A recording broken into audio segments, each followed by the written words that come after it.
చదివేశారు. ప్రకటన గ్రంథం 2వ అధ్యాయం 9వ వచనం. తాము యూదులమని చెప్పుకొనుచు 9వ వచనం. నీ శ్రమను నీ దరిద్రతను నేను ఎరుగదును, అయినను నీవు ధనవంతుడివే. తాము యూదులమని చెప్పుకొనుచు యూదులు కాక సాతాను సమాజపు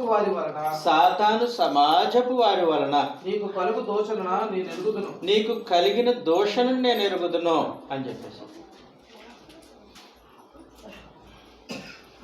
సాతాను సమాజపు వారి వలన నీకు కలుగు దోషం నేను ఎరుగుదును. ఉదయం మాట్లాడుకున్నాం కదా మనం. ఏం మాట్లాడుకున్నామనంటే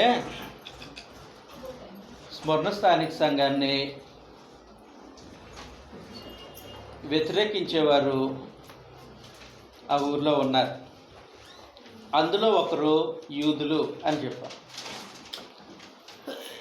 యూదులకు ఒక హక్కు ఉంటుంది, యూదుల మతానికి ఒక హక్కు ఉంటుంది. ఏంటో హక్కు? సమాజ మందిరం. ఆ ఊర్లో వాళ్ళు సమాజ మందిరం కట్టుకోవటానికి రైట్స్ ఉంటాయి. హక్కుగా వారి మత సంబంధమైన కార్యక్రమాలు జరిగించుకోవటానికి సమాజ మందిరం కట్టుకోవచ్చు. కాబట్టి అలాంటి సమాజ మందిరము స్మరణలో ఉంది. స్మరణ స్థానిక సంఘంలో సమాజ మందిరం ఉంది. అందులో ప్రతి విశ్రాంతి దినాన్న గ్యాదర్ అయ్యేవారు మేము యూదులము అని అంటారు. యూదులు అంటే మేము అబ్రహాం సంతానం, ఇశ్రాయేలు జనాంగం, దేవుని నిబంధన ప్రజలమో అని అంటారు. ప్రభు అన్నాడు వాళ్ళు యూదులు కాదు, యూదులని చెప్పుకుంటున్నారు కానీ వాళ్ళు యూదులు కాదు అన్నాడు. వాస్తవానికి దేవుని జనాంగము మనుషులు ఎప్పుడవుతారని అంటే అది పాత నిబంధన కానీ క్రొత్త నిబంధన కానీ. దేవుని జనాంగము దేవుని నిబంధన ప్రజలు ఎప్పుడవుతారని అంటే ఆత్మయందు సున్నతి జరిగినప్పుడు దేవుని ప్రజలు అవుతారు. రోమీయులకు రాసినటువంటి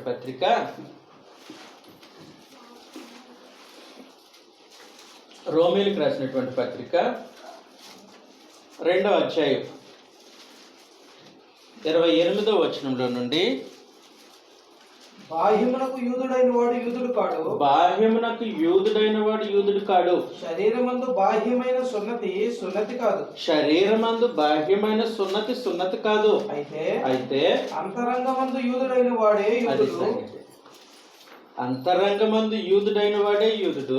మరియు సున్నతి హృదయ సంబంధమైనదై ఆత్మయందు జరుగునదే గాని అక్షరము వలన కలుగునది కాదు. కాబట్టి మనుషులు తమ హృదయంలో ఉన్న చెడును పోగొట్టుకుంటే అది సున్నతి.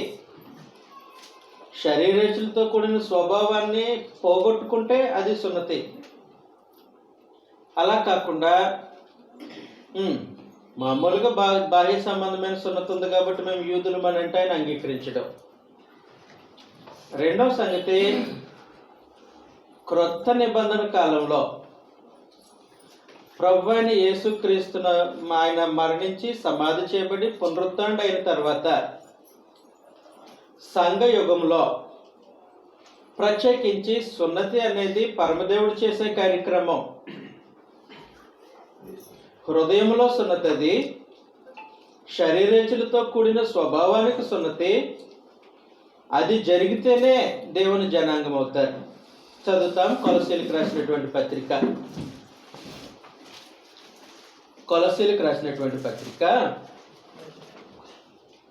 2వ అధ్యాయం 11వ వచనంలో నుండి క్రీస్తు సున్నతి యందు శరీరేచ్ఛలతో కూడిన స్వభావమును విసర్జించి ఆయన యందు చేతులతో చేయబడని సున్నతి పొందితిరి. అది కాబట్టి శరీరేచ్ఛలతో కూడిన స్వభావాన్ని విసర్జించటానికి చేతులతో చేయబడని సున్నతి. అది పరలోకపు దేవుడు జరిగించే కార్యక్రమం, మనుషులు చేసేది కాదు.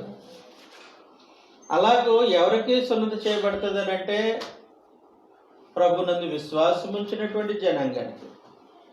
స్మరణలో అలాంటి ఆత్మ సంబంధమైన ఇశ్రాయేలీలు స్థానిక సంఘంగా ఉంటే పక్కన పెద్ద గుంపు ఉంది.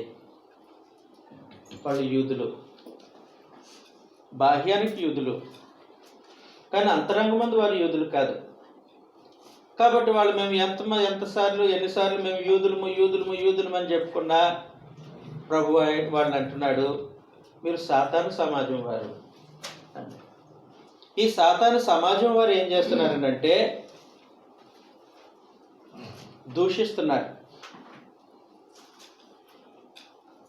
ఏం పాపం చేశారని దూషిస్తారు?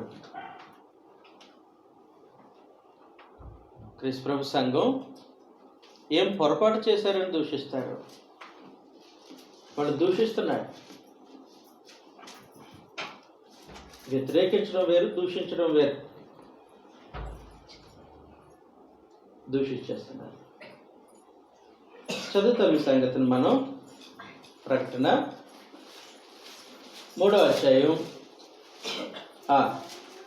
9వ వచనంలో, యూదులు కాక సాతాను సమాజపు వారి వలన మీకు కలుగు దోషణని నేనెరుగుదునో. మీకు వచ్చే దోషం నాకు తెలుసు అనండి. ఎలా తెలుసు? వాస్తవానికి ఉదయం మనం మాట్లాడుకున్నాం. ప్రభువైన యేసును దూషించారు సిలువకు ముందు, సిలువలో కూడా దూషించారు. తను రక్షించుకోలేడు, కానీ మనుషులను రక్షిస్తాడంట.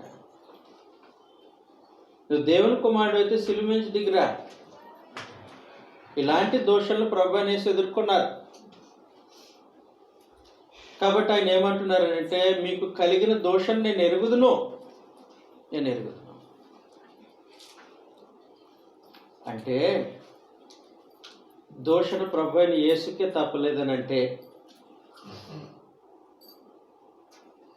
మనకు తప్పుతుందని ఎదురు చూడద్దు. సాతాను సమాజపు వారు దూషిస్తారు. ఎవరు దూషిస్తారు? సంఘాన్ని దూషిస్తారు. అయితే ఒకటి జాగ్రత్త పడాలి. మనలను దూషించేంత వరకే పర్మిషన్ ఇవ్వాలి తప్ప మన ప్రవర్తన దేవుని దూషించేటట్టుగా దిగజారకూడదు. మనం పవిత్రంగా జీవిస్తున్నందుకు మనుషులు దూషిస్తారు. జాగ్రత్త గుర్తుపెట్టుకోండి. మనం పవిత్రులుగా జీవించకపోతే దేవుడు దూషింపబడతారు. వ్యత్యాసం అది. చాలా జాగ్రత్తగా ఈ సంగతిని గమనించాలి. సాతాను సమాజపు వారు స్మరణలో ఉన్న పరిశుద్ధులను దూషిస్తున్నారు. దేనిని బట్టి? వారు చేసిన నేరం బట్టి కాదు, వారు చేసిన పొరపాట్లను బట్టి కాదు, వారు చేస్తున్నటువంటి పాపాన్ని బట్టి కాదు. వారు అసలు వాస్తవానికి అపరిశుద్ధత వారిలో లేదు. అపరిశుద్ధతను బట్టి కాదు వాళ్ళు దూషిస్తున్నది. వారు దూషింపబడుతున్నది వారి సత్ప్రవర్తనను బట్టి దూషింపబడుతున్నారు. చదువుతాం ఈ సంగతిని మనం. 1 పేతురు పత్రిక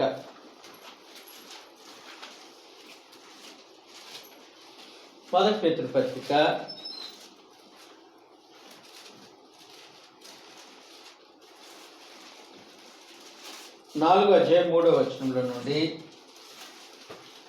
మనము పోకిరి చేష్టలు, దురాశలు, మద్యపానము, అల్లరితో కూడిన ఆటపాటలు, త్రాగుబోతుల విందులు, చేయదగని విగ్రహ పూజలు మొదలైన వాటి యందు నడుచుకొనుచు అన్ని జనుల ఇష్టము నెరవేర్చుచుటకు గతించిన కాలమే చాలు. అపరిమితమైన ఆ దుర్వ్యాపారమునందు, అదిగోండి, అపరిమితమైన ఆ దుర్వ్యాపారం అంటే లోక సంబంధమైన కార్యక్రమాలు యందు, అపవిత్రమైనటువంటి చేష్టలు యందు తమతో కూడా మీరు పరుగెత్తకపోయినందుకు, మనము పరుగెత్తకపోయినందుకు వారు ఆశ్చర్యపడుతూ మిమ్మల్ని దూషించుచున్నారు. అంతవరకే. వాళ్ళు చేసినట్లుగా మనం చేయట్లేదు కాబట్టి దూషిస్తారు. ఇబ్బంది ఏమీ లేదు. వాళ్ళు ప్రవర్తిస్తున్నట్టుగా మనం ప్రవర్తించట్లేదు కాబట్టి దూషిస్తారు. ఇబ్బంది ఏమీ లేదు. అపవిత్రులు కాదు కాబట్టి దూషిస్తారు. ఇబ్బంది ఏమీ లే. కాబట్టి సాతాను సమాజపు వారు క్రీస్తు ప్రభు సంఘాన్ని దూషించేస్తున్నారు. దూషించేస్తుంటే బహుశా వీళ్ళకి అవమానం వచ్చి ఉండొచ్చు, అనుమానం వచ్చి ఉండొచ్చు. అది ఒక కుటుంబం. ప్రత్యేకించి ప్రతి పట్టణంలో మొదటి శతాబ్దంలో క్రైస్తవులు అయినటువంటి వారిలో ఎక్కువ యూదుల నుంచే క్రైస్తవులు అయ్యారు. స్మరణలో సమాజ మందిరము రోమ ప్రభుత్వం ఏర్పడిన దగ్గర నుంచి ఉంది, అంతకుముందు కూడా ఉంది. యూదులు ఆయా ప్రాంతాలకు వెళ్ళిపోయేవారు. ఆయా ప్రాంతాలకు వెళ్ళిపోయినటువంటి యూదులు వాళ్ళు ఉన్న స్థలాల్లో కనీసం ఒక 10 మంది ఉంటే సమాజ మందిరం కట్టుకోవచ్చు. స్మరణలో ఉన్న పరిశుద్ధులు అలా ఒక సమాజ మందిరం కట్టుకొని యూదా మత సంబంధమైనటువంటి కార్యక్రమాలు జరిగిస్తూ ఉండేవారు గుంపుగా. వారి మధ్యలోనికి సువార్త వెళ్ళింది. ఇప్పుడు యూదుల్లో నుంచి క్రైస్తవులు అయ్యారు. యూదుల్లో నుంచి క్రైస్తవులు అయ్యారు. ఇప్పుడు యూదుల్లో నుంచి క్రైస్తవులు అయినటువంటి వారిని ఎవరు దూషిస్తున్నారు? యూదులే దూషిస్తున్నారు. ఒక కుటుంబం అనుకుందాం, తండ్రి క్రైస్తవుడు అయ్యాడు. ఇప్పుడు ఎవరు దూషిస్తున్నారు? పిల్లలు దూషిస్తున్నారు. కుమారుడు క్రైస్తవుడు అయ్యాడు. ఎవరు దూషిస్తారు? అన్న క్రైస్తవుడు అయ్యాడు. ఇప్పుడు ఎవరు దూషిస్తారు? కాబట్టి దోషణ ఎక్కడి నుంచో రాలే, సొంతల దగ్గర నుంచి దోషణ వచ్చింది ఇక్కడ ప్రత్యేకించి. అందువలన యూదులు కాకియే. తాము యూదులమని చెప్పుకొని సాతాను సమాజం వారి వల్ల కలుగు దోషం నాకు తెలుసు, దోషం నాకు తెలుసు. ఆ దోషణ నాకు ఎదురైంది. నన్ను దూషించారు. ప్రభునేషన్ దూషించారా? దూషించారు. మొదటి పేతురు పత్రిక 2వ అధ్యాయం 23వ వచనంలో, మొదటి పేతురు పత్రిక 2వ అధ్యాయం 23వ వచనం, ఆయన దూషింపబడి ఎవరు? ప్రభు. ఆయన దూషింపబడి మొదలు దూషింపలేదు, అది శ్రమ పట్టుబడి బెదిరింపక అన్న మాటలు ఉన్నాయి. కాబట్టి ప్రభు అని దూషింపబడ్డారు. అందుకోసం అంటున్నారు, నీ శ్రమ, నీ దారిద్ర్యత, నీకు కలుగుతున్న దూషణ కూడా నేను ఎరుగుతున్నాను. ఒక సంగతి చాలా జాగ్రత్తగా జ్ఞాపకం పెట్టుకోవాలి మనం. అదేంటంటే, సంఘాన్ని ఎవరన్నా హింసిస్తున్నారనుకోండి, శ్రమ వచ్చింది అనుకోండి సంఘానికి, వాళ్ళు ఎవరికో వచ్చిందిలే నాకు కాదు అనుకోరు ప్రభు. వాళ్ళు ఎవరికో వచ్చింది నాకు కాదు అని అనుకోరు ప్రభు. వాస్తవానికి ఆ శ్రమ ఆయన పంచుకుంటారు. పౌలు, అపోస్తలుడైన పౌలు సంఘాన్ని హింసించాడు. యెరూషలేములో ఉన్న సంఘాన్ని జైల్లో పెట్టాడు. వాళ్ళని చిత్రవద చేశాడు. చేసి ఇప్పుడు దమస్కు పట్టణానికి వెళ్తున్నాడు. మధ్యలో ప్రభు సౌలుని కలుసుకున్నారు. గుర్రం మంచి కింద పడ్డాడు, కళ్ళు కనబడట్లే. ప్రభు ఏమంటున్నారంటే, సౌలా సౌలా, నీవు ఎలా నన్ను హింసించుచున్నావు? ప్రభుని హింసించాడా సౌలు? ఆయన సంఘాన్ని హింసించాడు. ఆయన సంఘాన్ని సౌలు హింసిస్తే ఎవరిని హింసించినట్టుగా క్లెయిమ్ చేశారు కేసు. కాబట్టి ఇప్పుడు స్మరణలో ఉన్న స్థానిక సంఘము శ్రమ పడుతున్నారు. ఎవరు శ్రమ పడుతున్నారు? స్మరణలో ఉన్న స్థానిక సంఘము దూషింపబడుతున్నారు. ఎవరు ఆ పరిస్థితిని ఎదుర్కొంటున్నారు వాస్తవానికి? కాబట్టి మనం బ్రతుకు ఏదో మనం బతకటానికి వదిలేడు ప్రభు. అలాంటి ఆయన కాదు ప్రభు. మన ప్రతి బలహీనతను, మన ప్రతి శ్రమను, మన ప్రతి ఇబ్బందిని ఎరిగినటువంటి వాడు. ఎలా ఎరిగినవాడు? అనుభవపూర్వకంగా ఎరిగినవాడు. అనుభవపూర్వకంగా ఎరిగినవాడు. ఇన్ని సంగతులు తెలుసు కదా స్మరణ సైనిక సంఘం గురించి. వారి శ్రమ, వారి దారిద్ర్యత, వారికి కలుగుతున్నటువంటి దూషణ ఎరిగిన ప్రభు